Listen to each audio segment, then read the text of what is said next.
दररोज ताज्या घडामोडी पाहण्याकरिता चॅनलला लाईक आणि सबस्क्राईब करा।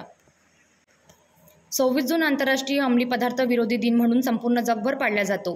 पोलीस आयुक्तालय नागपूर शहरातर्फे आंतरराष्ट्रीय अंमली पदार्थ विरोधी दिनाचे औचित्य साधून नागपूर शहरचे पोलीस आयुक्त रवींद्र सिंघल यांच्या संकल्पनेतून एकत्र येऊया नशामुक्त नागपूर घडवूया अभियानाची सुरुवात पोलीस आयुक्तालय नागपूर शहर प्रकृती मैत्रीय फाउंडेशन व यूथ ऑर्गनायझेशन यांचे संयुक्त विद्यमाने पोलीस भवन ऑडिटोरियम हॉल येथे नागपूर शहरचे सहाय्यक पोलीस आयुक्त अश्विनी दोर्जे यांच्या अध्यक्षतेखाली व अप्पर पोलीस आयुक्त गुन्हे शाखा संजय पाटील प्रमोद शेवाडे यांच्या प्रमुख उपस्थितीत करण्यात आली। या प्रसंगी मार्गदर्शनवर कार्यक्रम आयोजित करण्यात आला होता।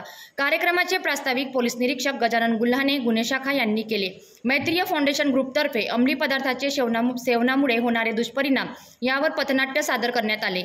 अल्कोहोलिक अनोनिमस संघटनेचे पुनर्वसित व्यक्तींनी त्यांचे मनोगत व्यक्त करून त्यांचे अनुभव कथन केले। कार्यक्रमाचे अध्यक्ष अश्विनी दोर्जे यांनी एकत्र येऊया नशामुक्त नागपूर घडवूया या अभियानाचे मूळ उद्दिष्ट अंमली पदार्थाच्या घातक नशेपासून व व्यसनापासून नागपूर शहराला नशामुक्त करण्याचे असल्याचे सांगितले। अंमली पदार्थाच्या सेवनामुळे व्यक्तीच्या शरीरावर, त्यांच्या परिवारावर, समाजावर होणारे दुष्परिणाम, युवा वर्गामध्ये व्यसनामुळे वाढती गुन्हेगारी व त्यांच्या आयुष्यावर होणारे परिणाम समजावून मार्गदर्शन केले व उपस्थित सर्वांना अंमली पदार्थाचे सेवन न करण्याचे आवाहन केले। या प्रसंगी सर्वांनी नशामुक्त समाज घडविण्याची प्रतिज्ञा घेतली।